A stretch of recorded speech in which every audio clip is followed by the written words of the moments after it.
ఇంత డిమాండ్ ఉన్న హలీంకి ఉన్న డిమాండ్ ప్రకారం ప్యాక్ చేయాలన్నా సర్వ్ చేయాలన్నా హలీం హౌస్ వాళ్ళకి చాలా క్లిష్టమైన పని. కానీ అంతటి క్లిష్టమైన పని కూడా వాళ్ళ స్టాఫ్ ఎంత చాకచక్యంగా చేస్తున్నారో చూసేశారా?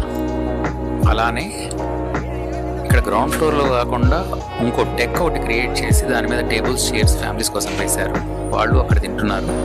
చూడండి కోలాహలం.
హైదరాబాద్లోని నాంపల్లి నుమాయిష్ ఎగ్జిబిషన్ నుంచి మరిన్ని వీడియోస్ కోసం మా ఛానల్ లైక్ చేయండి, షేర్ చేయండి, సబ్స్క్రైబ్ చేయండి, పక్కన బెల్ ఐకాన్ క్లిక్ చేయడం మర్చిపోకండి.